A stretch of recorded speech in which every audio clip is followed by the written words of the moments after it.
pendidikan itu kan hak asasi semua manusia.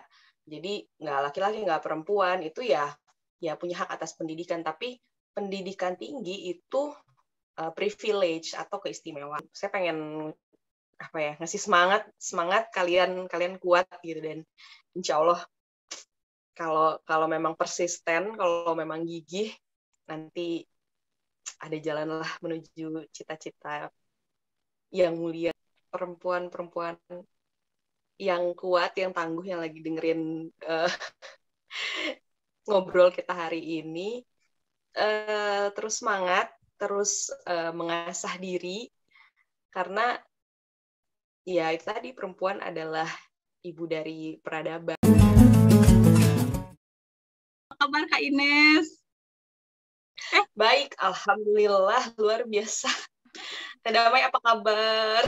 Baik, Teh Ines. Annyeonghaseyo, Kak. Haseo. Ya. Nah, gitu teman-teman. Aku lagi bareng sama Kak Ines nih. Ines Silpi. Yeah. Kak Ines ini tuh sekarang lagi melanjutkan kuliah sebenarnya di Seoul di Korea Selatan.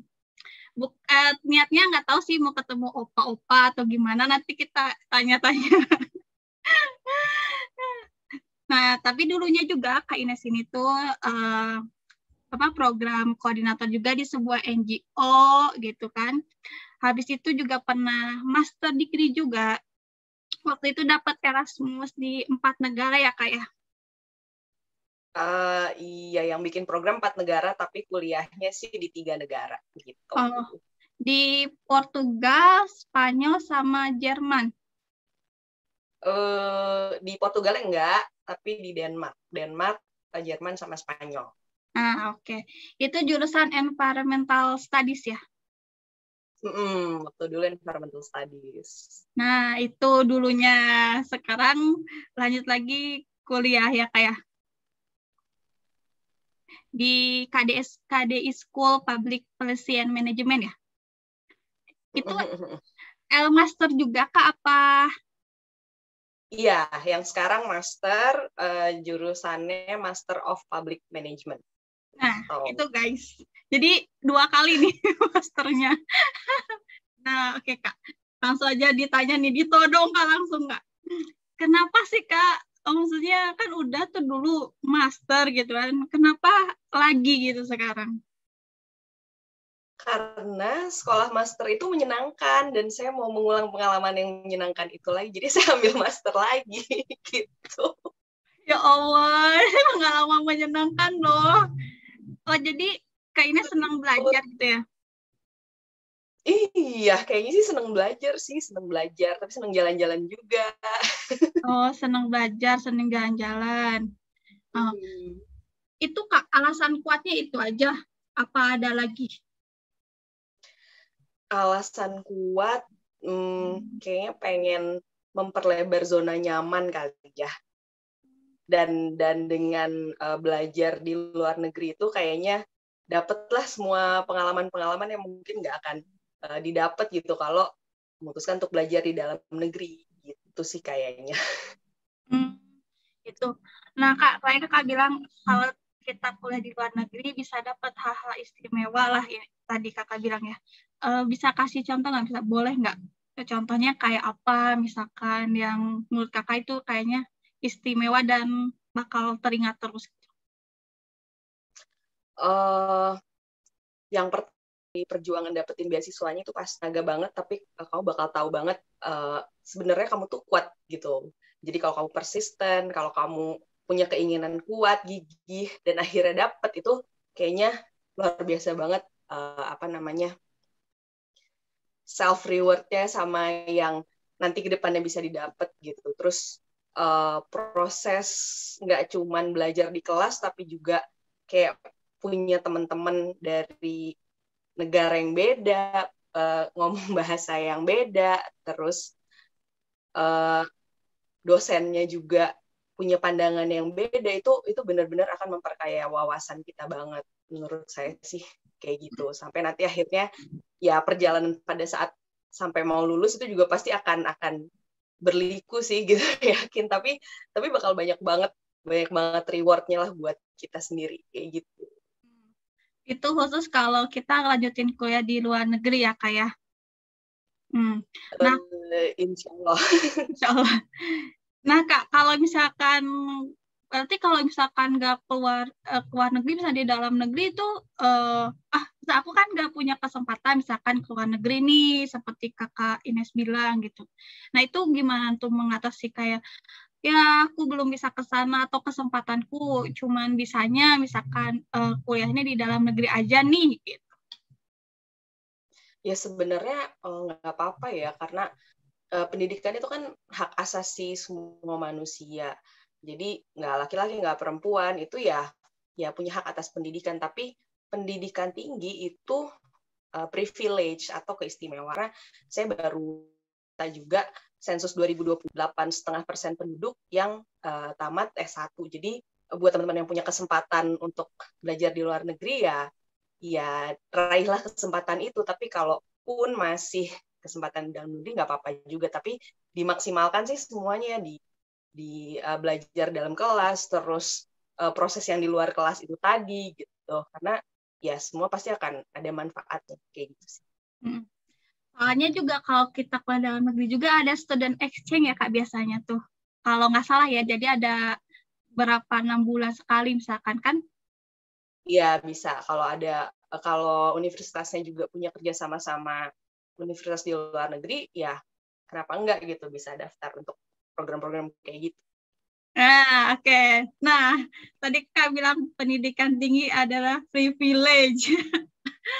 Apa sih Kak, kenapa kita perempuan nih harus berpendidikan tinggi Kak? Kenapa?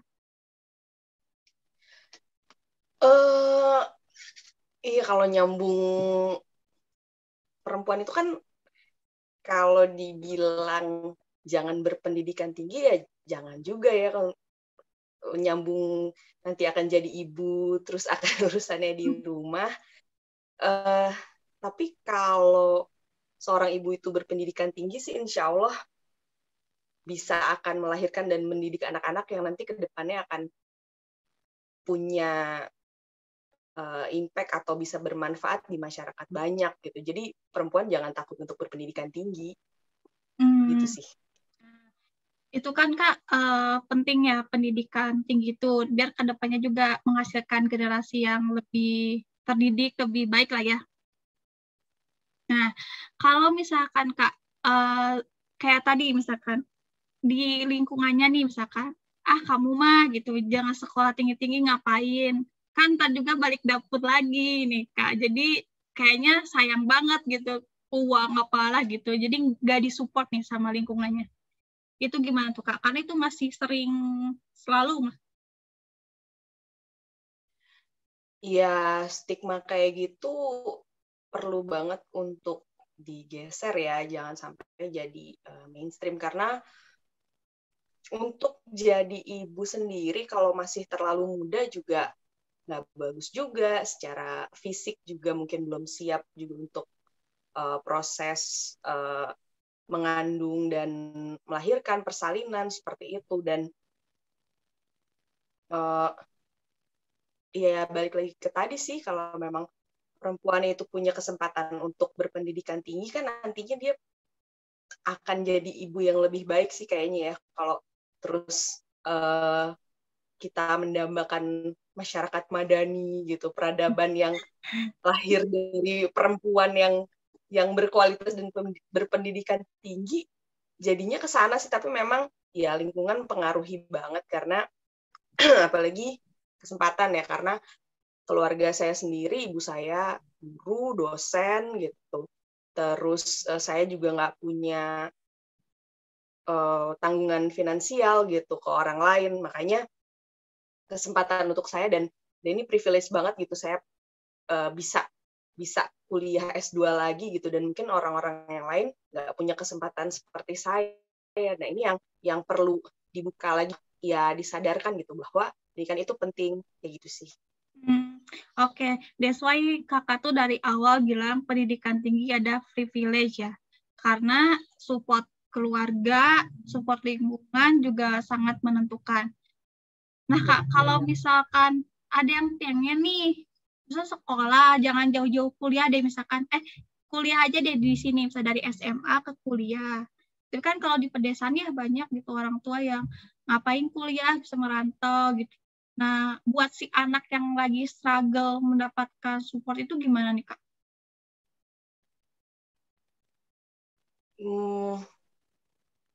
Kayaknya kalau sekarang misalnya lewat sosial media mungkin udah banyak ya kayak praktisi atau kayak NGO yang punya program-program yang bisa mendukung pendidikan buat perempuan gitu. Mungkin bisa ke sana gitu. Atau kalau misalnya memang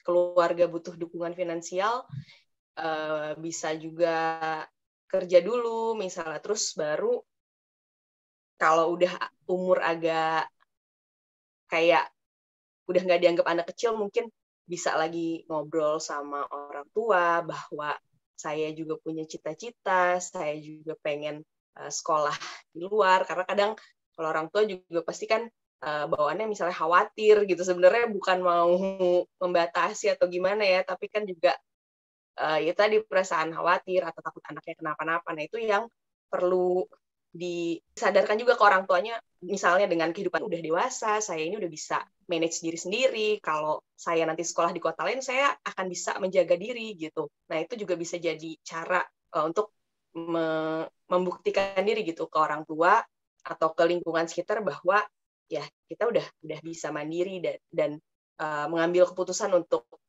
kuliah atau sekolah di kota lain itu akan ya oke-oke aja gitu buat kita. Oke, berarti selain lingkungan juga dalam dirinya harus kuat ya, Kak. Enggak, kalau dianya kuat dan dianya benar-benar mau ya, insya Allah bisa gitu ya, ada banyak jalan ya. Iya, insya Allah banget gitu. Kalau misalnya di rumah dilihat sama ibunya mandi aja, disuruh mandi susah gitu kan, gimana tadi mikir, nanti kamu gimana kalau di luar? Malah nggak bisa ngejaga diri kayak gitu kan.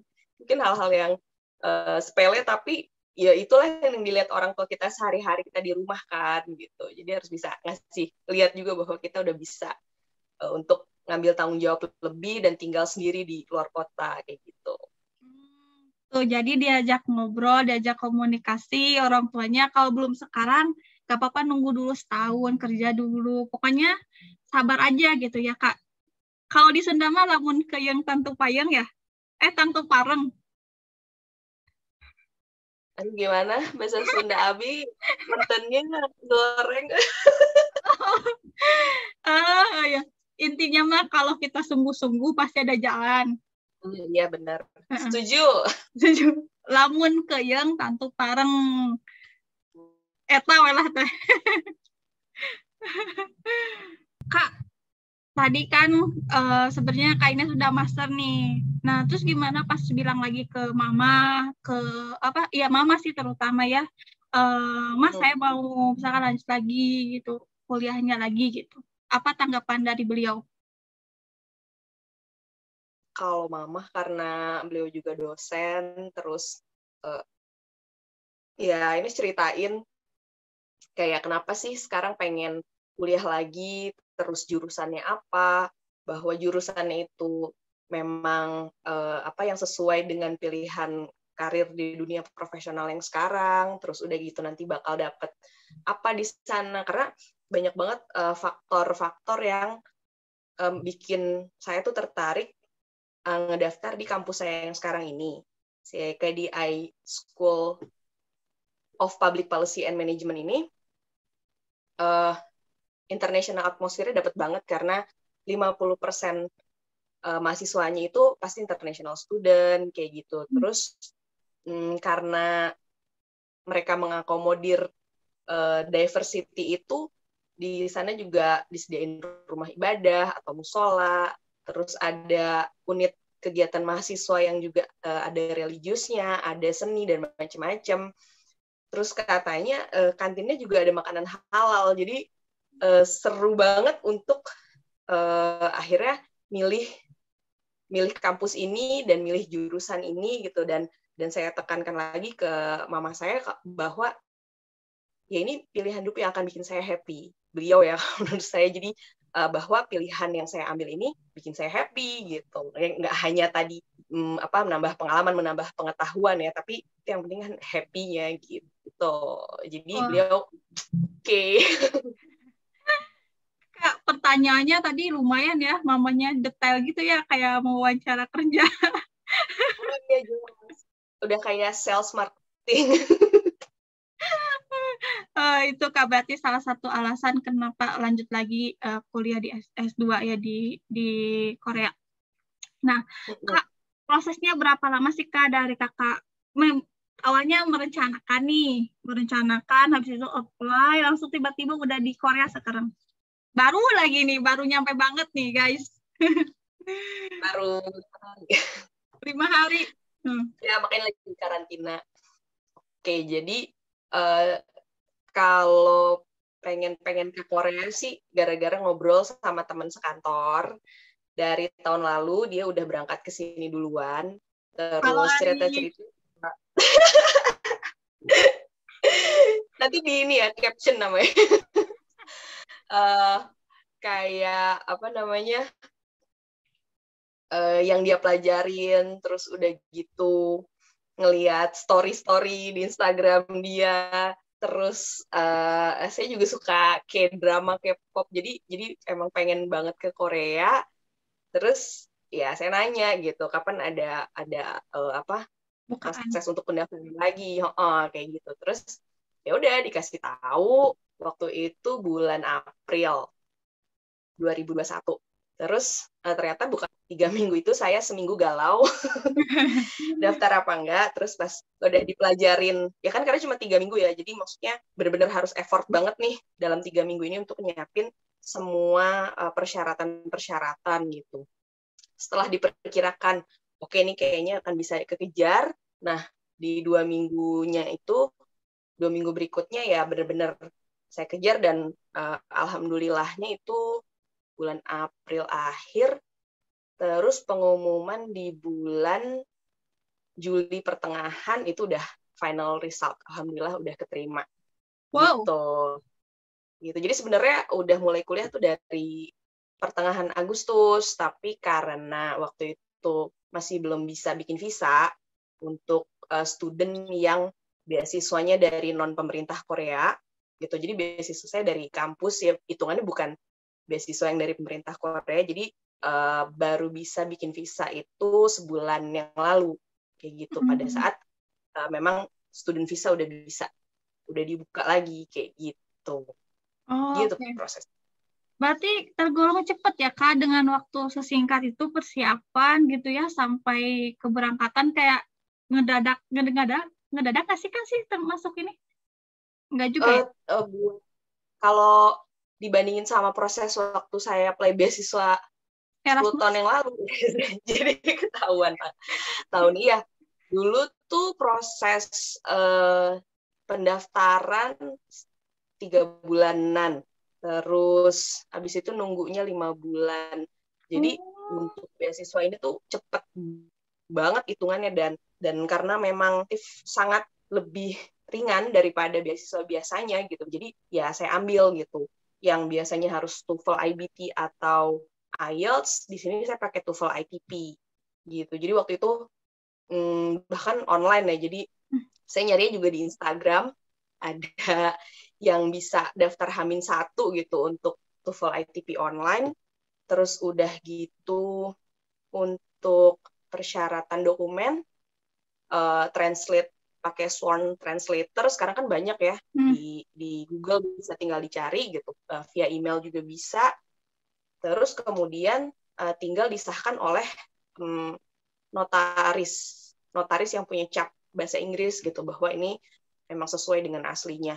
Kalau beasiswa yang lain itu biasanya mintanya apostil, jadi ijazah kita itu harus dicap oleh minimal 3 lembaga, Kementerian Kemlu, Kemenkumham, sama kalau ke Korea berarti Kedubes Korea. Dan itu ya prosesnya kan berhari-hari kayak gitu. Nah, kemarin tuh saya enggak gitu, jadi cuman notari publik aja, terus motivation letter, ya itu yang bikin di sela-sela waktu itu masih kerja, sama recommendation letter saya minta ke bos saya, sama ke dosen pembimbing saya di S2 yang kemarin gitu. Jadi bisa banget kekejar gitu dalam 2 minggu semua persyaratan alhamdulillah bisa terpenuhi gitu.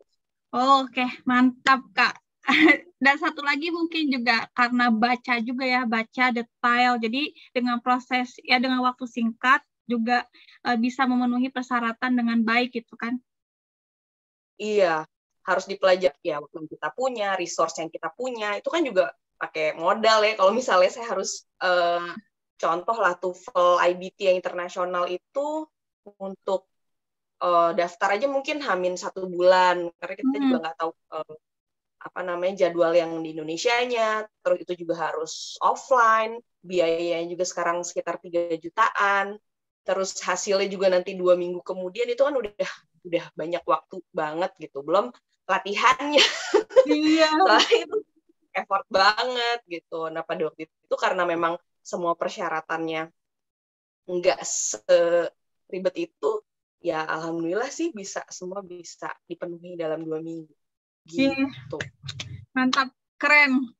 Dengan persiapan yang matang dan resources yang mumpuni, akhirnya goal. Selamat Kak Ines. Alhamdulillah. Nah, terus Kak, tadi kan udah ngomongin KD School, terus kenapa milih KD School? Untuk harapan kayak ke bidang profesional, kan sebenarnya Kakak kerja istilahnya di sebuah NGO juga udah mumpuni lah gitu di ini. Kenapa gitu? Apa harapannya dengan KD School itu di bidang profesional Kakak itu jadi apa harapannya? Harapannya kontribusinya bisa lebih impactful secara kualitas, secara kuantitas gitu. Sekarang juga saya pengennya bikin paper, bikin tesis nanti itu juga yang ada hubungannya dengan proyek-proyek yang udah pernah saya kerjain sebelumnya gitu. Jadi yang sebelumnya berdasarkan pengalaman di lapangan, pengen kajian ilmiahnya gitu, saintifiknya seperti apa sih, apa memang seperti itu gitu, kan harus pakai metode-metode ilmiah tertentu juga. Nah itu yang saya pelajari sekarang, ya harapan nanti akan ada inovasi-inovasi supaya program-program di lapangan ini bisa lebih impactful, itu tadi sih, lebih bermanfaat buat lebih banyak orang. Gitu. Oke, mantap. Tapi Kak itu ada di arah kebijakan gitu nggak? Nantinya misalkan. Jadi di KDA itu kemarin yang buka program itu ada 3 jurusan. Master of Public Policy, Master of Development Policy, sama Master of Public Management. Dan pada saat kuliah, itu kita bisa ambil, kalau mau ngambil dalam 3 term coursework, maksimal 1 term bisa ngambil 5, jadi bisa ngambil 15 mata kuliah. Itu yang wajib diambil itu 1 mata kuliah bahasa Inggris, 1 mata kuliah bahasa Korea, sama 2 mata kuliah core course. Jadi tergantung beda-beda. Kalau yang Master of Public Policy, course-nya apa gitu. Kalau saya yang Public Management apa. Nah, cuman yang lain tuh bebas. Jadi emang skopnya banyak dari policy sampai ke public management reform, dan itu satu rangkaian yang memang nggak terputus gitu. Jadi bisa banget pilihan-pilihan mata kuliahnya itu ya memperkaya. Kalau buat saya ya nanti di dunia kerja profesional pasti akan dibantu banget seperti itu. Dan ada pilihannya mungkin 100 lebih mata kuliah yang saya harus milih 15. Betapa juga gitu gimana milihnya, tapi ada juga kan ada industrial policy karena saya nggak ke arah sana, yang itu udah nggak diambil gitu. Tapi banyak juga mata kuliah yang mungkin hanya ada di fall semester atau di spring semester, kan saya harus melihat juga jadwal saya kayak gimana juga. Jadi seru banget sih, maksudnya dengan khasanahnya luas banget, tapi saya cuma bisa milih itu saya pilih yang selaras dengan kerjaan dan juga dengan minat kayak gitu. Wah, keren Kak. Jadi istilahnya udah ini ya benar-benar. Jadi kalau ngambil S2 tuh benar-benar matang ya. Jadi jangan hanya luar negerinya doang ya Kak. Misalnya karena gue pengen luar negeri, jadi cuman negaranya doang yang dipikirin, tapi si kedepannya tuh gak kayak tadi kan Kak Ines, tek gitu. Sayang banget kalau cuman jalan-jalan doang gitu, karena akan lebih banyak yang bisa diambil ya kalau di kelas maksimal, di luar kelas juga maksimal gitu. Itu bakal lebih banyak lagi sih reward-nya gitu. Nah iya, berarti nanti ya tipsnya mungkin itu ya Kak. Jadi kalau mau sekolah lagi tuh dipikirin matang-matang. Nah lanjut Kak. Ini KD10 kita tinggalin dulu sebentar. Sebentar. Kak Ines pernah ini nggak sih punya pengalaman gini? Kak Ines kan istilahnya udah master degree, tadi aku bilang. Terus sekarang lanjut. Pernah nggak ngalamin kayak gini? Wah, Ines ngapain lu sekolah tinggi-tinggi lagi gitu kan? Lu udah master nih gitu. Ada nggak sih kayak gitu misalkan?